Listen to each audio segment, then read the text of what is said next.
कोल India limited, south eastern coalfields, कल आप सभी बच्चे पेपर देने जा रहे हैं।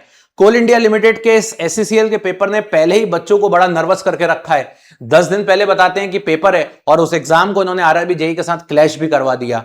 साथ ही साथ में आज तो पावर ग्रिड का भी पेपर था, कल इन्होंने इसको भी क्लैश करवा दिया। बहुत सारे बच्चे तो ऐसे हैं जिनका इस एग्जाम के अंदर अब शायद सपना ही टूट जाएगा और वो पेपर देने ही नहीं जा पाएंगे। लेकिन कुछ बच्चे ऐसे हैं जो आज पेपर देने जाने वाले हैं कल, और ये बहुत कम क्वांटिटी के बच्चे हैं। पहले तो मैं आपको ये बोलूंगा कंपटीशन काफी कम है, लेकिन वही कंपटीशन के साथ साथ बहुत सारे बच्चे ऐसे हैं जिनको ये लग रहा है कि यार हमारा इस एग्जाम में होगा या नहीं, बिकॉज बहुत सारी चीजें इस एग्जाम को लेकर के ऐसी थी जो शायद बच्चे कवर अप नहीं कर पाए या उनको कॉन्फिडेंस नहीं है कवर होने के बाद भी।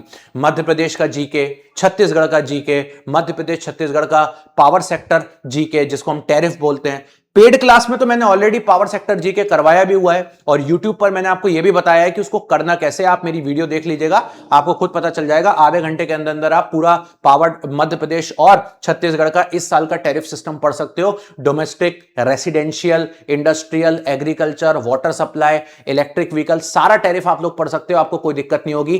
कहां क्या है, कहां सस्ता है, कहां पेनाल्टी है, कहां कितने % रिबेट है, सारी चीजें आप कर सकते हो। तो इसमें सच कोई दिक्कत वाला बात नहीं है, आप आराम से कर सकते हो। मैंने ऑलरेडी बताया हुआ है। इसके अलावा एक दूसरी इंपॉर्टेंट टिप आपको मैं देना चाहूंगा कि आज 1 तारीख को आपके लिए 4 बजे से 6 बजे तक एक बहुत प्यारा मैराथन लेकर के आ रहा हूं। उस मैराथन के अंदर सभी बच्चे अवेलेबल रहे, डेडिकेटेड एससीसीएल का मैराथन रहेगा। इसके अलावा आपको एक बात और बताना चाहता हूं, कल जब एग्जामिनेशन में आप जाएं तो अपने आप को पहले पैनिक ना करें। मैं आपको एक ही चीज बताऊंगा, एनसीएल का पेपर एकदम सही टाइम से सब कुछ हुआ, वो भी कोल इंडिया का ही पेपर था जो इसके पहले हुआ। कोल इंडिया इस बार मिशन मोड में है और कंटिन्यूअसली वैकेंसी निकालती जा रही है। एनसीएल निकाला, एससीसीएल निकाला, एमसीएल निकाला और अभी रिसेंटली इन्होंने डब्ल्यूसीएल भी निकाल दिया। और अभी आने वाली 2 बड़ी बड़ी सब्सिडरी इनकी बची हैं, सेंट्रल कोलफील्ड और ईस्टर्न कोलफील्ड। वो आने वाले 1.5-2 महीने में आप लोगों को देखने को मिल जाएंगी। तो अपॉर्चुनिटी तो भाई लाइन से हमारे पास खूब लगी है। अब आपको ये अपॉर्चुनिटी को ग्रैब करना है। कल जब आप पेपर देने जाओगे आपको कोई नेगेटिव मार्किंग नहीं है, लेकिन हां एक बड़ी दुखद खबर ये है, पेपर के अंदर इन्होंने कहीं तो कुछ गड़बड़ हो गई है। एडमिट कार्ड में इन्होंने नॉन टेक में कुछ अलग लिख दिया, हमारे सिलेबस के टाइम पर इन्होंने कुछ अलग लिख दिया और नोटिफिकेशन के टाइम पर इन्होंने कुछ अलग लिख दिया। तो अब होगा क्या, मैं ये बताता हूं। इनसे गड़बड़ी हो गई है। वैसे मेरा यह मानना है कि जो चीज इन्होंने नोटिफिकेशन में लिखी थी शायद वही चीज मैटर करेगी, या फिर जो चीज इन्होंने सिलेबस में लिखी थी वही चीज मैटर करेगी। तो एक बार अपन कल जब पेपर देकर के आएंगे तभी ये चीज समझ में आएगी। दूसरी बात, जो बच्चे परेशान हो रहे थे सर एमपी और छत्तीसगढ़ का टैरिफ, देखो यार एमपी छत्तीसगढ़ का टैरिफ इन्होंने लिख दिया, बट इसका मतलब ये नहीं है कि उससे 15-20 सवाल पूछ लेंगे, 1-2 इससे ज्यादा क्या ही सवाल बनेंगे उसके अंदर, इतने ही बनेंगे। सेफ स्कोर कितना टारगेट करके चलना है? सेफ स्कोर आप 80 तक का टारगेट करो। एनसीएल में तो 85 तक का ही बच्चों ने करा और वो मतलब 85 तक सफिशिएंट था, लेकिन इसके अंदर मुझे ऐसा लगता है कि कहीं कहीं 80 से लेकर 85 के बीच में बात बनेगी। तो 80+ आप अपना लेकर के चलो, उससे कम नहीं, उससे कम लेके नहीं चलना। मतलब 80 तक तो आपको चलना ही है, मतलब 60-65 वाला मामला नहीं रखना, 80 तक तो आपको जाना है। बाकी फिर देखते हैं आपके कितने मार्क्स आते हैं।